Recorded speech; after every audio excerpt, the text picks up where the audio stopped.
5월 한 달 사랑의 사명으로 하나 되는 교회라고 하는 다짐으로 우리가 함께 말씀을 나누고 그리고 사랑을 실천하기 위해서 노력해 왔는데요. 사랑이라는 것이 참 독특한 것 같습니다.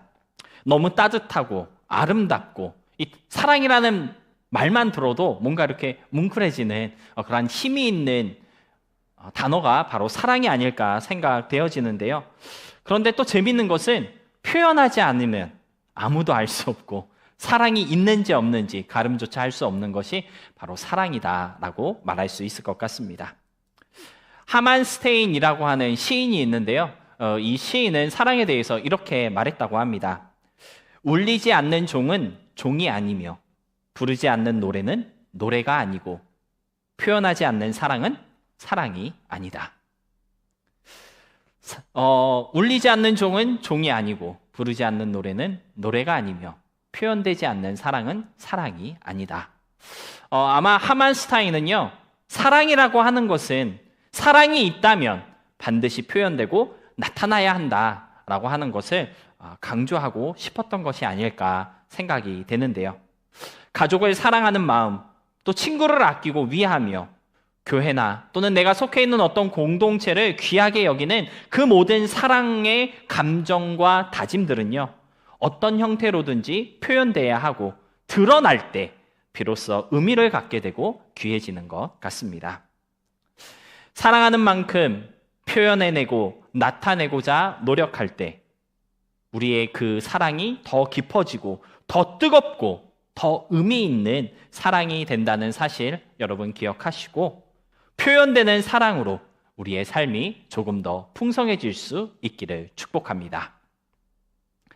사랑의 사명으로 하나 되자는 다짐을 품고 이웃도 사랑하고 또 교회 공동체도 사랑하고 우리의 가족도 사랑해야 한다라고 하는 말씀을 지난 3주간 계속 나누었었는데요. 그런데 사실 그 어떤 것보다 정말 중요한 사랑이 있습니다. 무엇일까요? 바로 하나님을 사랑하는 것입니다. 예수님께서도 말씀하시기를 하나님을 사랑하는 것이야말로 가장 크고 첫째 되는 계명이라고 하셨습니다. 마태복음 22장 37절로 40절의 말씀인데요. 제가 함께 읽어보도록 하겠습니다. 예수께서 이르시되 내 마음을 다하고 목숨을 다하고 뜻을 다하여 주 너의 하나님을 사랑하라 하셨으니 이것이 크고 첫째 되는 계명이요 둘째도 그와 같으니 내 이웃을 내 자신같이 사랑하라 하셨으니 이 두 계명이 온 율법과 선지자의 강령이니라. 여러분, 내 이웃을 내 몸같이 내 자신같이 사랑하는 것 너무나도 중요합니다. 하지만 그것보다 더 중요한 것은 바로 하나님을 사랑하는 것입니다. 따라서 사랑의 사명을 지켜가는 우리가 되고자 할 때 먼저는 하나님을 사랑할 수 있는 우리가 되어야 합니다. 하나님을 사랑하지 않고 내 이웃만 사랑하는 것은 어떠한 의미에서는 진정한 사랑이 될 수 없다는 것을 여러분 아셨으면 좋겠습니다. 그러한 관점에서 오늘 본문 말씀을 통해 우리는 하나님을 사랑하는 것에 대해서 함께 묵상해 보려고 하는데요.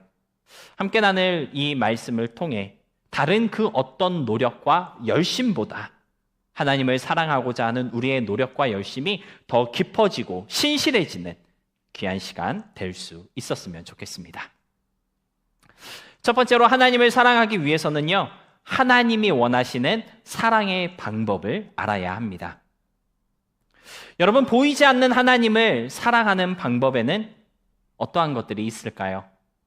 아마 많은 것들이 여러분의 머리 가운데 기억이 나시고 생각이 날 텐데요. 보이지 않는 하나님을 사랑하는 방법은 참 많이 있는 것 같습니다. 또 사람마다 자기가 생각하는 사랑의 어떤 방식, 방법이 다 있을 것 같은데요.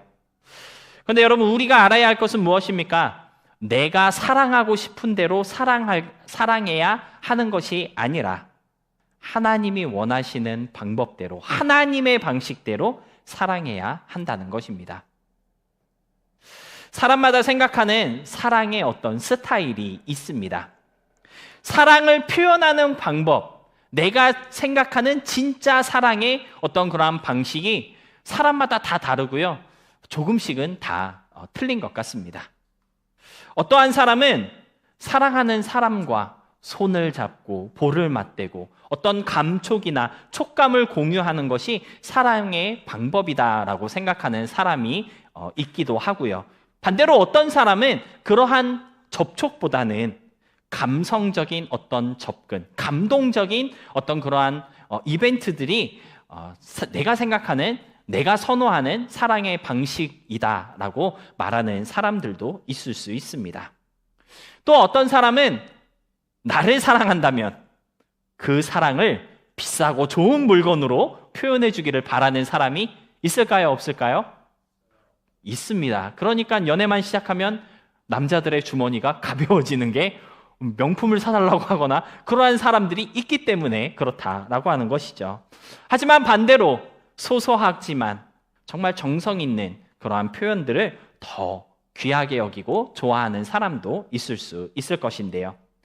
사람마다 사랑을 표현하는 방식이 있고요. 사람마다 내가 사랑받고 싶은 그러한 모양이 다 다르기 때문에 우리가 누군가를 사랑할 때 그 사람이 선호하는 것이 무엇인지, 그 사람이 좋아하는 사랑의 방식을 먼저 파악하는 것이 참 중요한 것 같습니다. 상대방이 원하는 사랑의 방식이나 표현의 방식을 잘 이해하지 못하고 파악하지 못하면 그냥 내 마음대로 그 사람을 사랑하게 되어서 내가 의도한 것과는 다르게 자칫 상대방이 느끼기에 무례하고 경우 없는 사랑을 하게 될 수도 있기 때문에 누군가를 사랑하게 될 때, 누군가를 좋아하게 될 때 저 사람이 원하는 사랑의 방식은 무엇인지, 그가 선호하는 사랑의 방법은 무엇인지 알아야 할 필요가 있다라고 하는 것입니다. 그런데 하나님을 사랑하는 것도 마찬가지입니다. 내가 원하는 대로, 내가 하고 싶은 대로 하나님을 사랑하는 것은요, 사랑이 아닙니다. 하나님을 사랑한다면 그 그 사랑을 하나님께 표현해내고 드러내고 싶다면 내가 하고 싶은 대로, 내가 선호하는 방식대로가 아닌 하나님이 원하시는 사랑의 방식과 방법을 먼저 알고 이해할 수 있어야 한다는 것이죠. 이걸 무시하고 내 마음대로 하나님을 사랑하게 될 때, 내가 원하는 대로 하나님을 사랑하게 되면 자칫 사랑을 빙자한 교만이 될 수 있고요, 내 고집이 될 수 있고 독단이 될 수 있기 때문입니다. 그런 의미에서 아모스 5장 25절은 우리에게 큰 깨우침을 주는 말씀이다라고 볼 수 있는데요. 아모스 5장 25절은 이렇게 말씀하고 있습니다. 이스라엘 족속들아, 너희가 40년 동안 광야에서 희생과 소제물을 내게 드렸느냐? 하나님께서 이스라엘 민족들에게 한탄하시면서 하시는 말씀이 무엇입니까? 광야 40년 동안 너희가 나한테 제사를 지낸다라고 그렇게 많은 희생을 드리고 소제물을 드렸지만 내게 드린 것이 맞느냐라고 하나님은 이스라엘 민족들에게 반문하고 계신 것입니다. 아모스는 무엇을 말씀하고 있습니까? 이스라엘 민족들이 광야 40년의 시간 동안 하나님께 제사하고 그를 섬긴다고 행했던 그 모든 열심들을 하나님은 전혀 받지 않으셨다라고 하는 사실을 강조하고 있는 것인데요. 그 이유는 무엇입니까? 하나님이 원하셨던 것, 하나님이 기대하신 대로 제사하지 않았고 그냥 자기들이 하고 싶은 대로 하나님께 제사를 드리고 희생을 드리며 여러 가지 제물들을 드렸기 때문이라고 아모스는 알려주고 있는 것입니다. 하나님을 사랑한다고 그를 섬기며 진정으로 위했던 그 모든 노력들을 하나님은 전혀 받지 아니하셨고 기억하지 아니하셨는데요. 하나님이 기뻐하시는 사랑의 방법, 하나님이 원하시는 방법대로 하나님을 사랑하지 않았기 때문입니다. 사랑하는 성도 여러분, 여러분은 하나님을 사랑하십니까? 여러분은 하나님을 어떻게 사랑하고 계신가요? 내가 생각하고 느끼는 대로 하나님을 사랑해야 할 것이 아니라 하나님이 원하시는, 하나님이 기대하시는 사랑의 모습이 있다는 것을 여러분 꼭 기억하시고, 하나님이 기대하시는 그 사랑의 모습으로 주님을 사랑할 수 있는 우리가 될 수 있어야 하겠고요. 그럼으로써 여러분의 모든 열심과 하나님을 사랑하고자 하는 그 모든 열정이 하나님이 기억하시지 못하는 사랑이 되지 않도록 오히려 하나님이 기뻐하시고 감동하시는 사랑으로 하나님께 잘 상달되어지는 그러한 우리 모두의 사랑이 될 수 있었으면 좋겠습니다. 두 번째로, 그렇다면 하나님이 기뻐하시는 사랑의 방법, 하나님이 기대하시는 사랑의 모습, 무엇이 있을까요? 먼저는 하나님의 말씀에 순종하는 것이 바로 하나님이 기뻐하시는 하나님을 사랑하는 방식이라는 것 여러분 아시기를 부탁드립니다. 사무엘상 15장 22절의 말씀, 우리 다 같이 함께 보도록 하겠습니다. 우리 다 같이 한 목소리로 함께 읽겠습니다. 시작. 사무엘이 이르되 여호와께서 번제와 다른 제사를 그의 목소리를 청종하는 것을 좋아하심 같이 좋아하시겠나이까. 순종이 제사보다 낫고 듣는 것이 순양의 기름보다 나으니. 사무엘은 사울 왕에게 말했습니다. 여호와께서 번제와 다른 제사를 그의 목소리를 청종하는 것을 좋아하심같이 좋아하시겠나이까. 순종이 제사보다 낫고 듣는 것이 순양의 기름보다 낫다라고 말씀하면서 하나님이 우리에게 기대하시는 사랑의 모습, 하나님이 좋아하시는 사랑의 방법이 무엇인지 힌트를 주고 있습니다. 하나님을 잘 몰랐던 사울 왕은요, 그냥 하나님께 제사만 드리면 하나님이 좋아하실 거라고 착각했습니다. 그러나 하나님은 나에게 제사를 드리는 것보다 그의 말씀에 순종하는 것을 더 좋아하셨다, 더 좋아하신다라고 사무엘은 가르쳐 주었던 것인데요. 여러분, 이 말씀을 통해 우리가 깨달아야 할 것은 무엇일까요? 내 뜻과 감정대로, 내 생각과 계산대로 하나님께 접근하는 것은 오히려 하나님이 싫어하신다는 것을 우리가 알아야 한다는 것입니다. 그것이 아무리 신실해 보이고 그것이 아무리 정직하고 정성을 다하는 것이라 할지라도 내 판단과 편리대로 드리는 사랑의 표현이라면 도리어 하나님이 싫어하시는 사랑이 된다고 성경은 알려주고 있는 것입니다. 조금 힘들고 조금 귀찮아도, 조금은 내 생각과 맞지 않고 또 내 감정과 기분에 이상해 보인다 할지라도 하나님의 말씀대로 결단하고 행동하는 것이 진짜 하나님이 좋아하시고 사랑하는 것임을 알아야 한다고 사무엘 선지자는 오늘 우리에게 가르쳐주고 있는 것이죠. 사실 우리들의 교회 생활을 좀 가만히 살펴보면요, 하나님의 말씀이 배제된 신앙의 모습이 참 많이 있는 것 같습니다.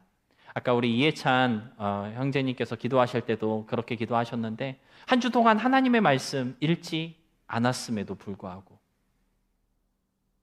예배의 자리에 아무렇지 않게 나오는 우리의 모습, 하나님의 말씀을 알지 못해도 실천 가능한 형태로 지금 우리들의 믿음이 구성되어 있다라고 하는 것이죠. 뭔가 하나님의 말씀을 가까이 하지 못해서 하나님 앞에 예배드리기 위해 주일날 교회로 올 때 뭔가 좀 우리의 마음 가운데 불편하고 죄송한 그러한 마음이 있는 것이 당연할 텐데 여러분, 그러한 마음이 있으신가요? 충분하게 하나님의 말씀을 묵상하지 못했기 때문에 왠지 모르게 기도가 잘 안 되고 찬양에 기쁨이 없는 것 같은 그러한 기분을 느껴보신 적이 있으십니까?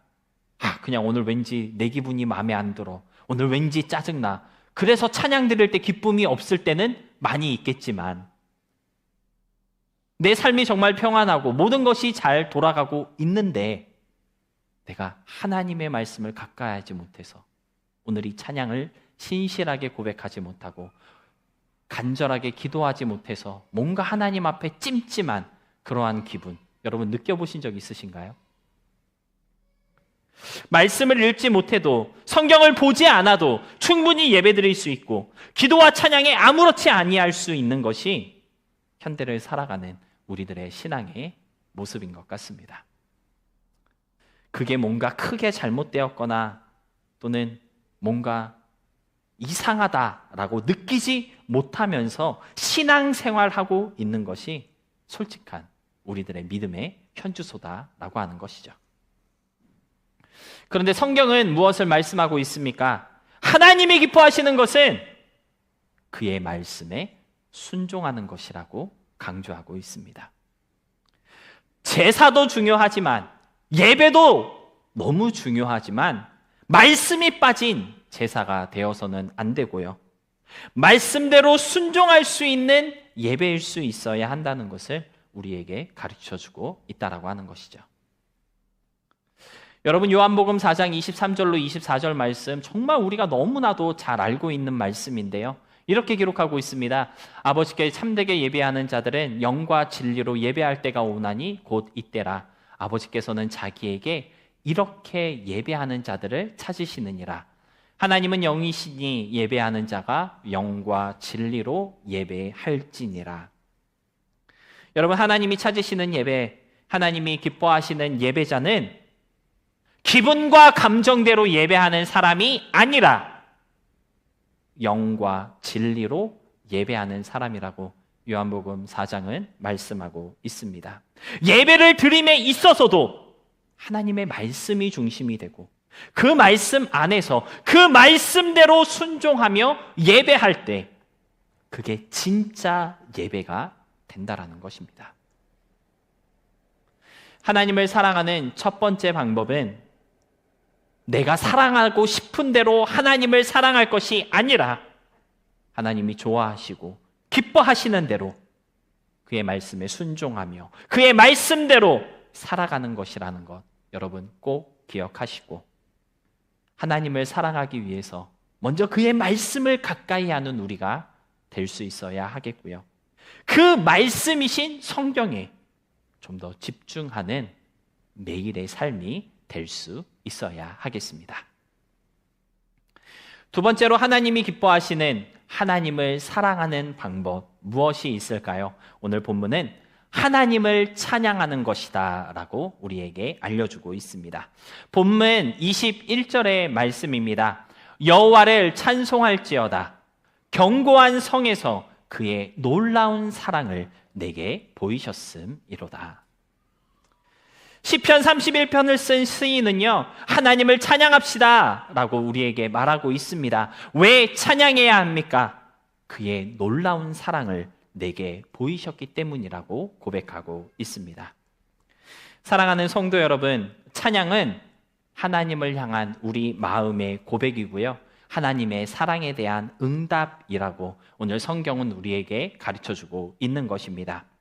저와 여러분이 드리는 그 찬양은 감정에만 치우친 몸짓이 아니라 정확하고 분명한 목적과 의도가 들어있는 표현이라는 것을 우리에게 가르쳐주고 있다라고 하는 것이죠. 여러분, 찬양은요, 노래가 아닙니다. 찬양과 노래는 다른 것이다라는 것 여러분 좀 아셔야 할 것 같은데요. 제가 이 찬양이라는 말의 뜻을 한문으로 찾아보았더니요, 이런 뜻이 있었습니다. 아름답고 훌륭함을 기리고 드러내는 것. 아름답고 훌륭한 것을 기리고 드러내는 것. 그것이 바로 찬양이라는 말의 뜻입니다. 그런데 노래는요, 무슨 뜻인가 제가 국어사전을 찾아봤더니 사람의 목소리에 음을 붙이고 가사를 더해 흥얼거리는 것, 그것이 노래라고 정의하고 있었습니다. 여러분, 우리의 찬양이 노래가 되어서는 안 된다는 것이죠. 그냥 흥얼거림이 되어서는 안 됩니다.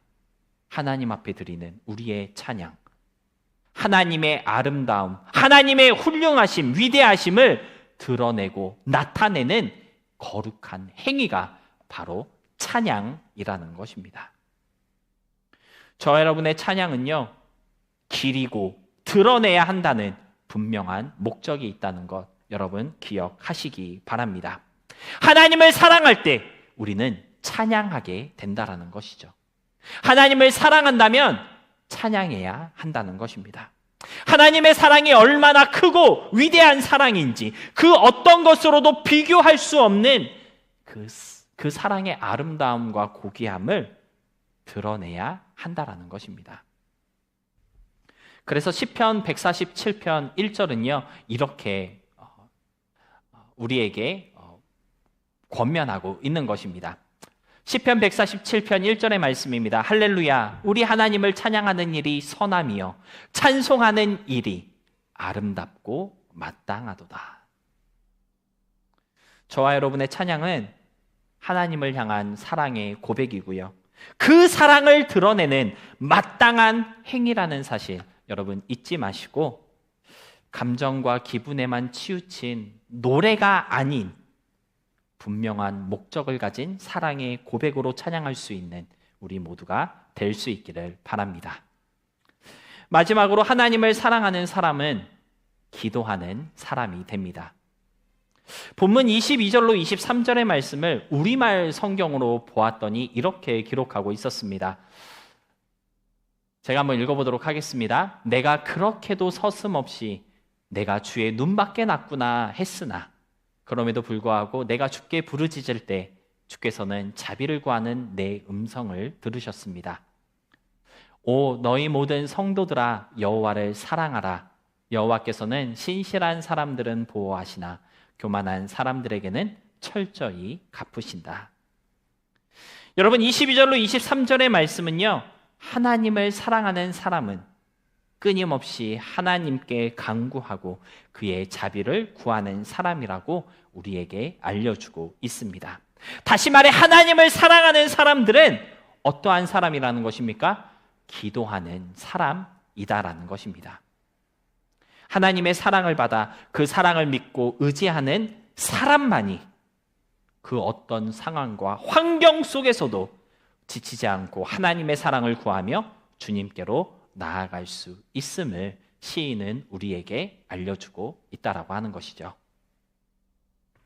많은 분들이 성경을 읽으실 때 아마 욥기서도 읽어보신 적이 있으실 것 같은데요.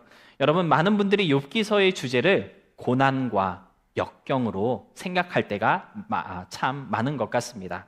그런데 어떤 면에서는요, 우리는 욥기서의 주제를 우리는 하나님을 사랑하고 의지하는 자의 기도라고도 볼 수 있을 것 같습니다. 욥기 42장 9절을 보면요, 하나님께서 욥을 기쁘게 받으셨다라고 기록하고 있는 것을 볼 수가 있는데요, 어떻게 보면 좀처럼 잘 이해가 되지 않는 구절이 아닐까 생각이 됩니다. 여러분 욥기서 전체에서 우리가 만나는 욥은 어떠한 모습입니까? 설명하지 못할 이 고난과 이 상황, 이 환난과 시험의 이유가 도대체 무엇인지 하나님 나에게 설명 좀 해보라고 하나님께 대들고 컴플레인하는 그러한 욥의 모습이 욥기서를 통해 우리가 만나는 욥의 진정한 모습이 아니겠습니까? 하나님이 기쁘시게 받을 만한 모습보다는 한편으로는 교만하고 무례한 모습만 보여주고 있는 것이 욥의 모습인데, 그러한 욥의 모습만 우리는 보게 되는데, 하지만 그럼에도 불구하고 성경은 하나님께서 욥을 기쁘게 받으셨다라고 말씀하고 있습니다. 하나님은 왜 욥을 기쁘게 받으셨을까요? 비록 컴플레인이 많고 교만하게 대드는 것처럼 보일지라도 욥은 자기가 처해 있는 그 지옥의 밑바닥 같은 상황 속에서도 계속해서 하나님을 찾았기 때문입니다.